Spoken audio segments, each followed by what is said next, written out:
happening. It's scaring. It's scary. Scaring me. Starting, it says.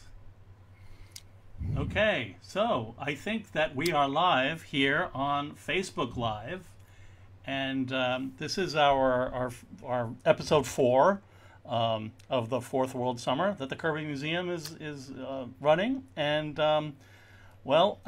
yep, there we are. We're the Kirby Museum, and we thank everybody for joining us here today. I am Rand Hoppe. Oh, yep, there I am. Hi, I'm Rand Hoppe. I am the founding trustee, executive director of the Jack Kirby Museum. And who are you guys, by the way? I'm Tom Kraft. I am the president of the Jack Kirby Museum. And Mike? I am Mike Cecchini. I am the mildly drunk and increasingly disheveled cheerleader of the Jack Kirby Museum. Fantastic. 4. So, yeah. So we are here, and we are... let's just go through my slides. Right, so we started out this series with an episode 0, as I like to say, because we're comic book people, and I got a kick out of that issue 0 stuff that came out. I don't know. How long ago was that, Mike? Like 10, 15 years ago? They used to do issue 0s? Anyhow. Yes, that was a big... No, it was 25 years ago or so. It was like the big 0 issue craze. So there I am. So yeah, we had an episode 0. It was the ramp up, an introduction to Jack and the Fourth World.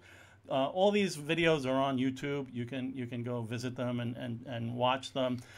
We had episode 1, which was the number 1s for Forever People, New Gods, and Mr. Miracle. That was pretty fun.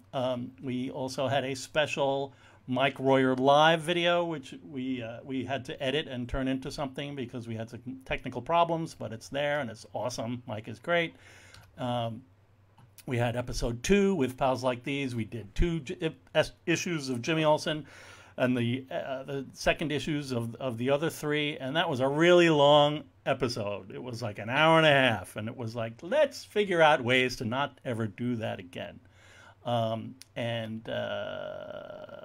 we did episode 3 last week, which was Forever People and New Gods number 3. That was fun, except for some technical problems. So hopefully we're in the age of technical problems with Rand's figuring it all out on the fly. I'm dancing as fast as I can.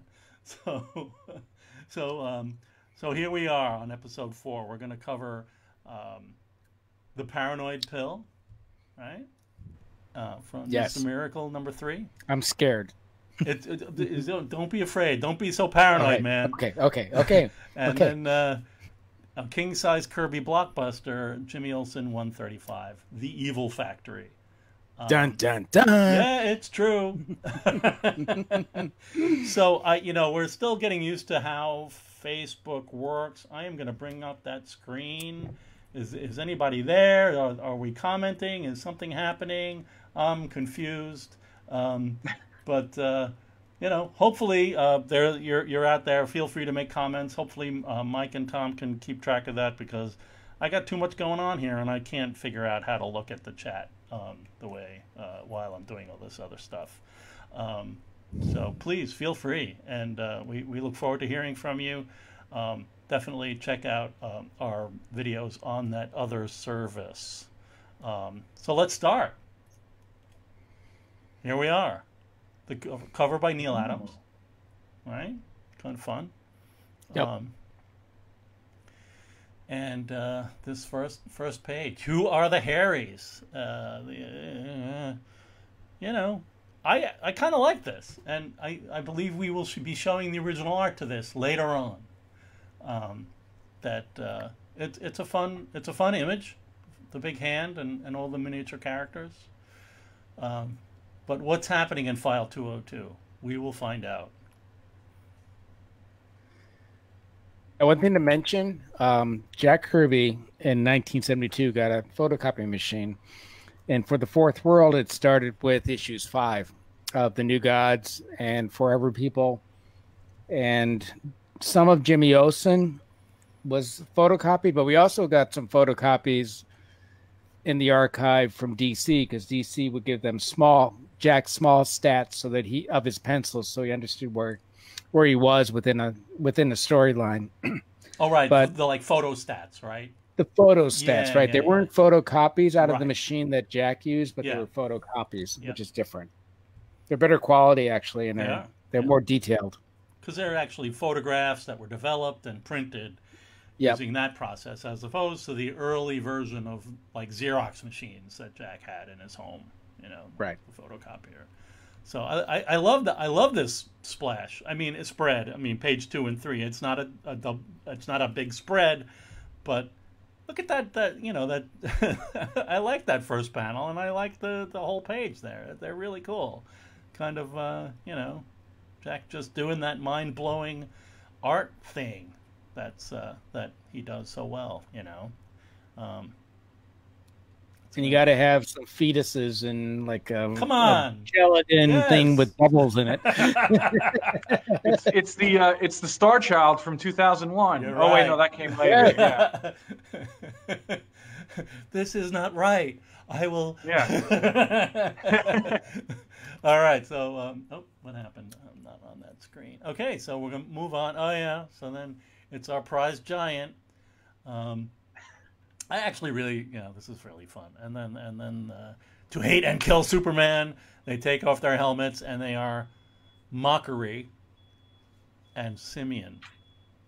And that just cracked me up for all these years. I used to think he was kind of like Mercury, like Makari in the Eternals. And then I'm like working on this presentation. I'm like, no, it's Mockery.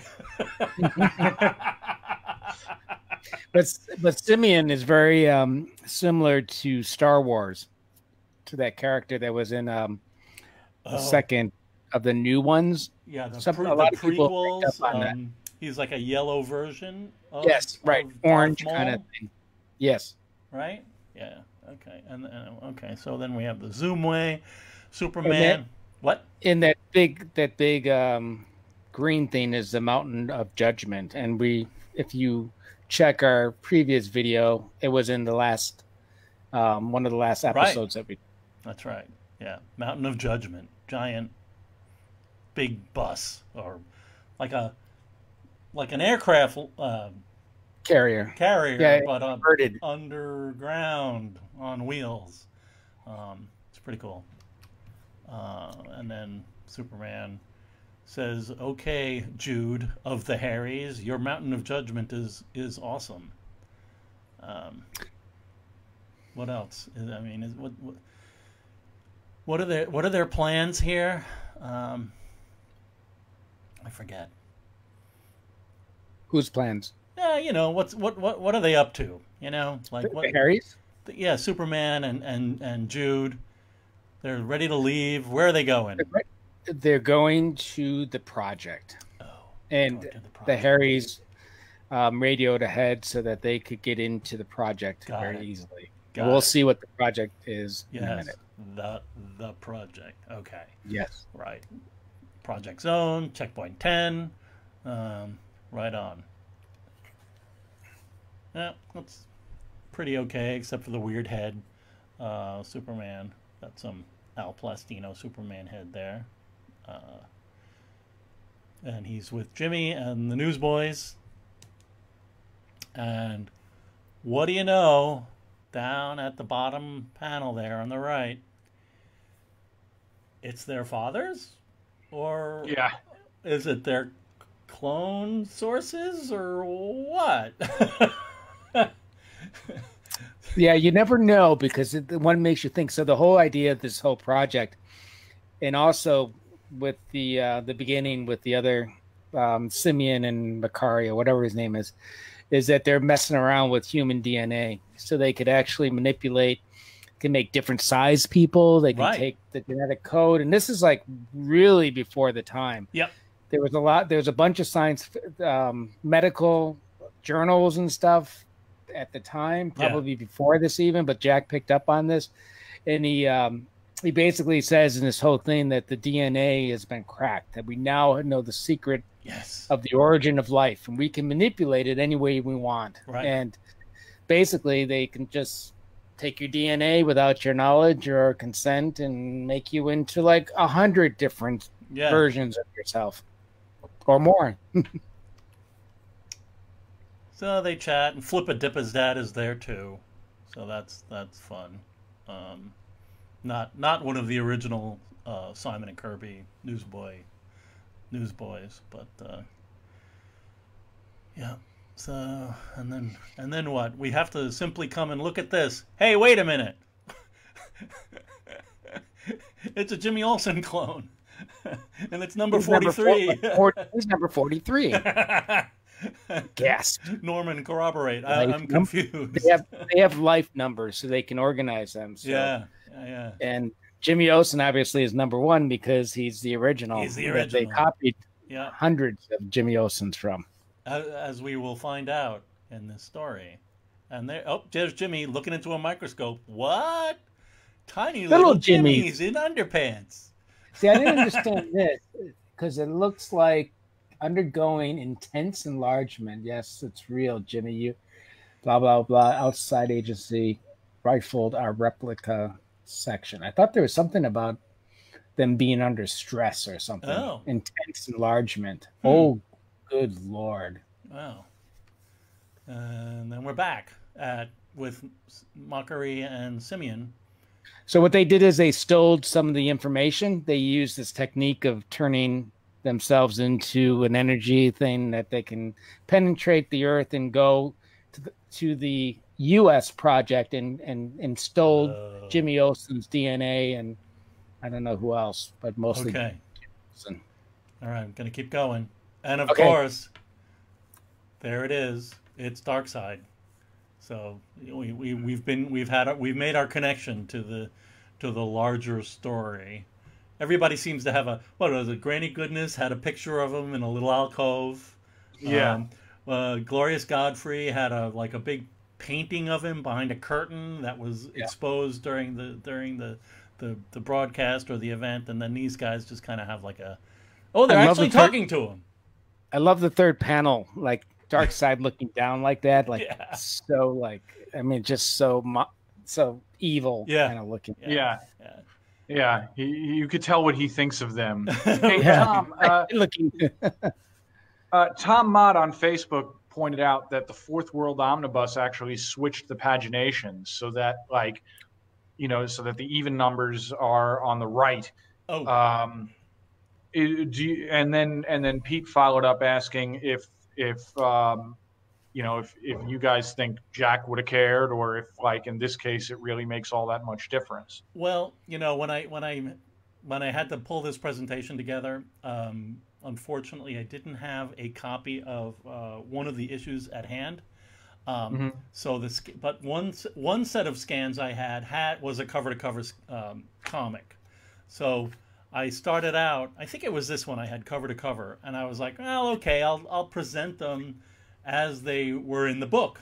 But then I didn't have the reference at hand for the other book, and I was like, what should I do? So then I just kind of went with the, obviously you can see continued on second page, following on page 14. So, and there aren't any spreads. So I didn't feel that constrained to get it in page order. So this is just us kind of putting as many pages together in order as I can.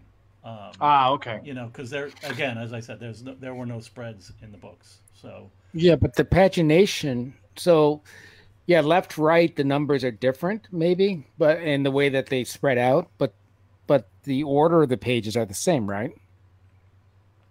I put these in number order. No, I'm just saying, I'm looking at the omnibus. I see what he's saying. If you look at the omnibus, the page 15 is on the left and 16 is on the right. So it's off a little bit, right. But it's the same order of pages throughout the book. No, that's right. I mean, I just know that if I was to go back, there's page 13, lettered by John Costanza because the 13 is in white. That's a little comic book clue. But I just went back to, I basically I knew that page 1 was on the right, and I just went from there, right? Oh yeah, right, page 1's always on the right, so well, that's just how it ended up. As Pete's mentioning in chat, it's no ad, so since there's no ad, it kind of the left right thing kind of. And I don't know whether. But Pete, we love the ads. And we did love the ads.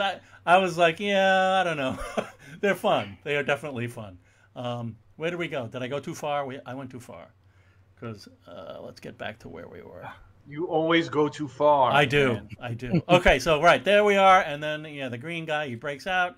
Darkseid's it right. He's an uncontrollable fury. Stay back. And then, it's so good. Giant green monster.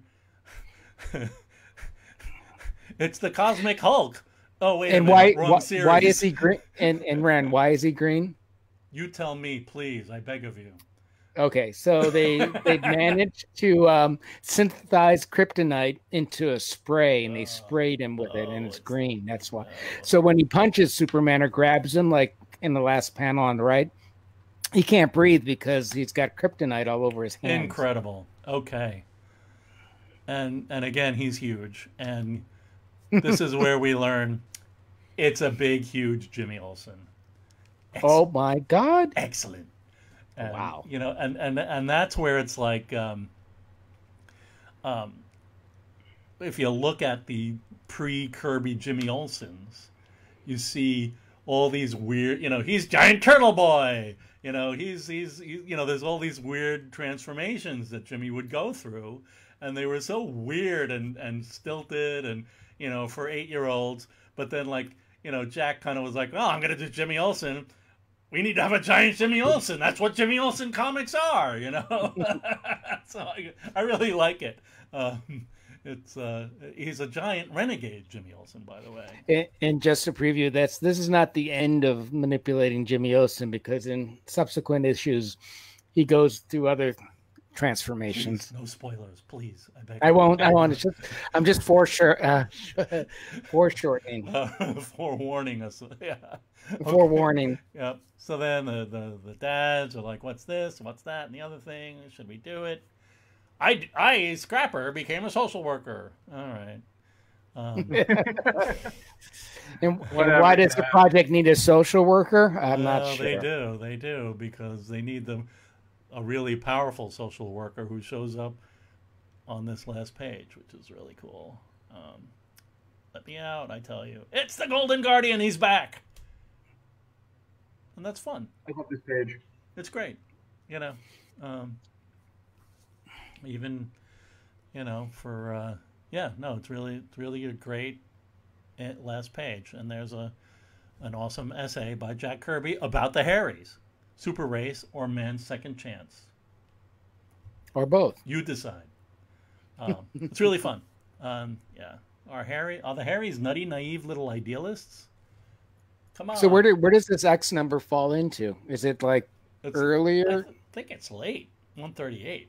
Because all that editorial stuff, covers and editorial stuff, was always like way later than the actual stories. Yeah. Right? Except for with Forever People, when we were looking at it, it was like right. So here's our 101. Here's our fantastic array of characters from the story. I did not include the clones and stuff, but that was. Hey, Jude. I know, Jude. Thank you, Jude. An actual Jack Superman face. It is actually. Well, Mike Royer. That's from issue 147. Yeah. Yeah. I was like, who let that in? I know. Who let Jack draw a Superman face? I know. And then, okay, so here's some original art from our digital archive. We're really thankful to all the collectors and dealers who allow us to scan their collection for our digital archive, because you never know what's going to happen to an old piece of paper. And you don't really know what's going to happen to a digital file, but at least we can make a lot of copies of them and spread them around, and they won't disappear in fires or floods or anything. So, the main purpose of the Jack Kirby Digital Archive. That's right. So there's the first page, and the fifth, and the fifth. It's just pretty fun to see the white out and all the sad effects of rubber cement underneath the adhesia and the paste ups on the splash. So Beck, nowadays when an artist draws a new comic, they DC Comics or Marvel Comics or whoever gives them um, blue lined pages Right. of crystal board. Right. But back then, back in the 70s and probably before that, and definitely at this point, Jack would have to go down to a local store and buy some Bristol board, some paper to draw his stuff on, and then he would manually, rule out all the stuff and measure it all out before he started drawing stuff. And so the paper quality could vary a lot. So that's why you see on the right that it's more kind of orange color, on the left is more yellow color, because the paper aged differently depending on the source. I will say that it looks like page 5 has been matted and framed. Yeah, it has. Right? Yeah. So that with behind non-UV glass, so that's why it's so orange, because you can see the edge that is yellow that was not being exposed to the sunlight. Right. And also to mention that on the left, for instance, like you can see all those orange squares and stuff where tape was put on. And also back then they would use, nowadays you can get rubber cement thinner or rubber cement.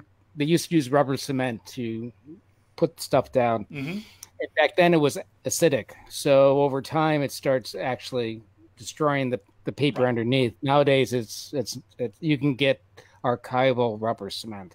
Yeah. But back then, you'll see a lot of original art with a lot of problems like that. Yeah, and of course, because comic books was such a gutter street level, industry, that of course they would use the art as the mechanical, which that's only in comics, folks. And here's two other pages. What? They look like the same page, Rand. Look at the bottom left panel. Tom, anything to say? Yeah, so we just recently found this, scanned this page. It was probably the second to last show that we were at. We were in California Comic-Con, and this page turned up, and the paste up on the left with Superman's face was it had the rubber cement, but it had all dried out. So literally when you moved the page, it popped out. And when it popped out, that's what we saw on the right-hand side. Right. So that's Jack's drawing with Coletta inking his face, and on the left is, who is it on the left? I think Al Plastino. I think. Yeah, probably. It doesn't look like Murphy Anderson, but again, that's kind of this is one that really I feel like helps make me feel that that actually Coletta's inks were the problem. Like you can just kind of see that that's Coletta inking that face, and it doesn't really look like Superman. I'm sure Jack drew a perfectly good Superman underneath there, but I think the inking really failed it. That's just my take. So take it for what it's worth. And the emblem for Superman on his chest above, Jack had a hard time drawing that. He was redesigning it every time. It was really cool. Mike, we went through a project on that, right? I still think we should revisit that, and if the audience is interested, we want to develop the perfect approximation of Jack's ideal Superman S, and and maybe we'll make some like a limited edition run of T-shirts, which of course we will not sell because that would be copyright infringement, and we would never do anything like that. But I would wear one. That would be badass. Yeah, I mean, I think. It ended up that I was very fond of the one from the Commandy Superman issue, but there are some other good ones in Jimmy Olsen that are all over. Really, they evoke a lot of the earliest Joe Shuster logo, etc. So that was fun. Anyhow, well, let's move on, and I think that would be the end. And here we are in the Paranoid Pill, yes. Mr. Miracle 3. Now. Also known as the first good issue of Mr. Miracle. What? That's subjective. I'm sorry I did not have the time to find. I believe Mark Evanier had some comments about the white on Mr. Miracle's character on the cover. It's really odd, and I guess DC did it on purpose. or not? I would. Anybody out there remember? Please say something in the chat about why the heck that Mr. Miracle is white. I believe it has been discussed by people who were there at the time, like Mark or Steve Sherman or something, and it would be helpful. Like I said, I knew there was something, and I just didn't have the time to look it up before the show. But here we are, and it's the boom tube. Right into an office space. Yeah, and who are these people? They're animates. Those damn animates. They're animated, manipulated by the power of a single mind. Okay, stand away. The mind force begins to take possession of it. So all these animates are on Wi-Fi. Yeah, that's right. Zigbee. Actually, they prefer Zigbee now, but that's okay. They're looking forward to 5G, but it might melt their circuits. I don't know what I'm talking about. And then, so what happens? It's Dr. Bedlam. Is that who it is? Bedlam, yeah, yes. Dr. Bedlam. Yeah, and he takes over, and there he is. I am here, and I'm gosh darn it, I'm going to make a phone call. He gets back to his original form. Right. He's gonna... Darkseid, you told me I got here okay. I'm here. That's right. That's right. Bob, we had a baby. It's a boy. What? Okay. So there he is. Boy, I really wish I could like that splash, but I don't. I feel like Mr. Miracle's proportions are off. It annoys Well, me. his hand doesn't seem to fit into that. Yeah, it's just really odd. Looks like it should have been a little longer, but they couldn't make it longer because I wonder if it's something DC did or something, because they had to fit in the type. I don't know. And this is not inked by John Costanza because the page 13 number is not reversed, by the way. So it might be Gaspar Saladino. But yeah, that that's kind of a fun burst out on the upper right there. That's a cool burst out. Tom Mott has the answer to our cover question. Excellent. Thank you, Tom. Please tell us. Mark Evanier recalled that Kirby checked with DC to find out why it wasn't colored, and they never gave him a good answer, noting, as for why I'm not going to do a Jack voice. Oh, no, this is a Mark Evanier voice. As for why Mr. Miracle was completely colorless on the cover of number 3, I have no idea. At the time, Jack asked, and he got all sorts of double talk that he took to mean no one there knew why either. He told us, it looks like their infallible production department screwed up. Jack Adler, it's all your fault, Jack. Jack almost hired me. Another mistake, or maybe it was a really good idea. Anyhow, yeah. Thanks, Tom. Really appreciate it. So then there's a phone call. Who is it? Okay, it's Dr. Bedlam. That's odd. You don't say. You don't say. You don't... That's right. I know that voice anywhere. It's like the sound of rats digging beneath the floor. Excellent. So he's getting called, and then we get to see his fantastic arm mother box. And they use mother box in order to simulate Bedlam. Right. Okay. Shall I keep going? You shall. Do let's. All right. Think of all the terror, your childhood terrors. You're scaring me. Yeah. Okay, there we go. This art is kind of fun. I like that page. They're on the right there, page 9. The interesting thing, and this is just like an observation, on the bottom left panel with all those floating demons and stuff. Yeah. If you look at the there's a backup story about the Harrys where they show like the holograms and scaring people, and they have all this almost the same design of the background like that. Just interesting. For some reason, when I saw it when I was cobbling this presentation together, it reminded me of something from like Spirit World or like The Burners or one of those stories, you know. Yeah.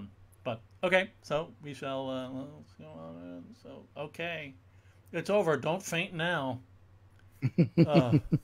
Poor little guy. Yeah, I know. He puts him through so much. Pete's asking if anybody else reads Oberon in Mickey Rooney's voice. From now on, I will. Yeah, let's put on a show.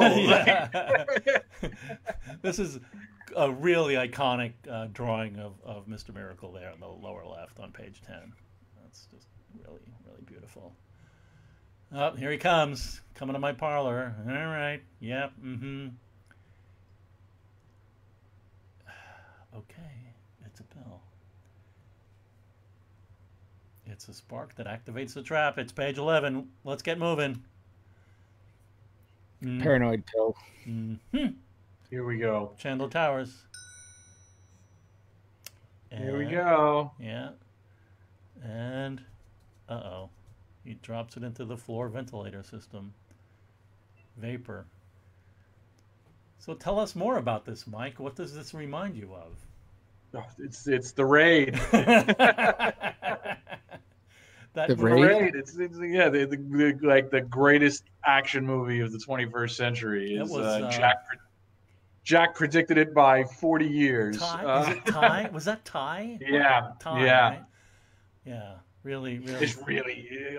I could watch the Raid every day for the rest of my life. I actually went for the more filtered version in the movie Dread. Dread. Yeah, Dread is totally well, and like honestly, if like not every superhero movie needs to be like some 9-figure extravaganza, and let the New Gods movie be the big epic thing. Yeah. When Warner Brothers is ready to do the Mr. Miracle spinoff, just make it the Paranoid Bill. Just make it the Raid with Mr. Miracle, and it'll be awesome. Yeah. It seems to be like a reoccurring theme too, with like Captain America, Mad Bomb kind of thing. Yeah, good point. Where people go crazy. Yeah. Uh-oh. Dr. Bedlam is gone. Only his animate is left. Ugh. It's the clean. Yeah, he left a mess. Right. So, yep. Okay. Yep. Mayhem. Yeah. That's cool.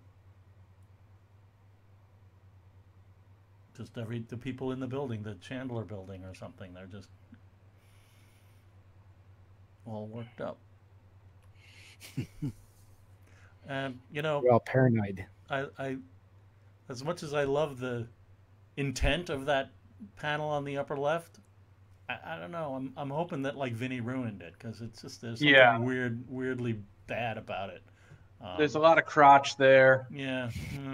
I don't know. He looks like he's got toes like on his boots, like those weird. Remember, like those weird people wearing those like running sock things for a couple of years. Yeah. Well.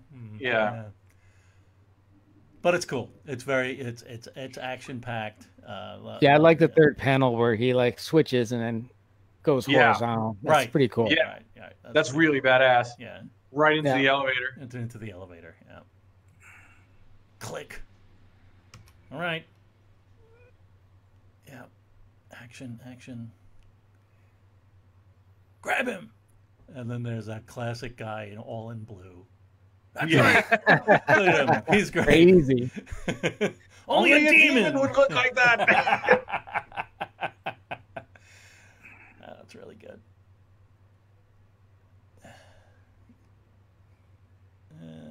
They stuff him in a trunk. Oh boy, and then, oh man, right. This is great. Page 21 is so good. Yeah, the blue really helps too. It's great. Yeah, and he's using Mother Box in order to determine where the sword's coming down, so he can get out of the way. Yep. Perfect. And then. There it goes. That's so good. From the 45th floor, they throw him out the metal. Yep. That's so good. It's nice. Yeah. Pete points out the similarities between the fear gas here and a plot device that was used in season 1 of the dearly departed Agent Carter TV series. Right. That's right. Sure. Yeah. We all miss Agent Carter. And what else do we have? We have letters page. That's fine. Actually mentioning that Big Bart is coming next issue. That's fun. Yes. This is so. Oh, okay. Next issue of okay. Is that the That's the first time issue 5 is when Big Barda comes, right? Well, I don't know. Maybe I do I have the Yeah, I wrong think letter so. page? Yeah, I think so. Okay. And then there's all the characters other than the paranoid inhabitants of the Chandler building. But then we can take a look at some original art, which is pretty cool. I just picked these at random. That you can certainly take a look at this art in an IDW Mr. Miracle Artist Edition, right? Right. Yep. So that's available out there, and we have some files. That's really cool. I'm tempted to bring up that page 1 or whatever that page is where he's in that thing to see if there's any evidence of shenanigans with his hands. You know, when he's in that, he's kind of crucified there. But let's not. It'll be just I'll be stressed out opening up things, making sure I'm not breaking the technology. But they're great. Really, not nice to see this art. Yeah, the page 16/21. Yeah, that's doesn't look like there's a lot of shenanigans going on there on that figure. Pretty cool. That, my friends, are our 2 issues. So we thank you all for joining us in that. What else can we say? Michael Hills mentioned that Big Barda appears in issue number 4. Aha. That's right, because she rescues him. Okay. Oops. Yeah. I shouldn't say that. Oh, spoiler, man. I ruined it for everyone. No, yeah, everyone. All right. Was I too harsh? Was I too harsh in my assessment of the first 2 issues of Mr. Miracle by saying the Paranoid Pill is the first good issue of this book? First issue. Like I just feel like I feel like this is the first time that the concept of the book really kind of comes together. And that only improves further with Barda's arrival. If the second issue didn't have that full page strike overlord splash, and then you learn that he's a tiny little guy in a box, but there is something about it. This I don't know. These they seem kind of the same. These 2, first issue, not good. Well, I think the first issue and the second issue, to a certain extent, this one, but less so, were more establishing the character. Yeah. So I don't think that they had as much action. The second one had more. The first one, of course, had a little bit, but it was really about making him Mr. Miracle from whatever his name is, Brown, Mr. Brown, Thanius Brown, or whatever. What am I going to do? I'm going to do this. It's us. All right. Scary. I know. And then I'm going to stop sharing. Okay. So thanks, everyone. Thank you. So yeah, we're going to do another one of these, more of these, and we hope to be inviting some guests to join us on these adventures, and or perhaps even like special non-Fourth World live streams that will have guests join us, and other friends of Kirby who talk about him or stuff like that. We are going to have a fun weekend for the birthday, the 103rd birthday. So keep that in mind which is August 28th through the 30th. Correct. And there will be Friday to Sunday. Yep. We'll have some online events, and just try to keep ourselves getting the word out about Jack and his work and his art and his life. But I don't know. What else? Anything else we can say, or shall we just say farewell? Well, we always have, our website, and we'd love to have more members, so please join. We have a Facebook, yeah. Of course, the Facebook page. With Twitter, we just reached 10.1 thousand followers, so Yay. Please follow us. Yep. We have past couple of weeks, we built, or a month or so, we finally opened up our gift shop on kirbymuseum.org. So if you want an exciting T-shirt or a beautiful print or a lovely pin, just go there. Yes, I'm gonna share that. So that's one of the things you see on our website. But there's our T-shirts. Dun, dun, dun, dun, dun, dun, dun, dun. For women and kids. Yeah, we have some things that we only have small sizes of. We have pins, posters, prints, and we took advantage of this store, this online store that actually sells books and gives us a really sweet cut. So it's really fun to look at these, and if you buy them through our store, we get some nice money, which helps us a lot with our programs and our bills. So I'll bring myself back.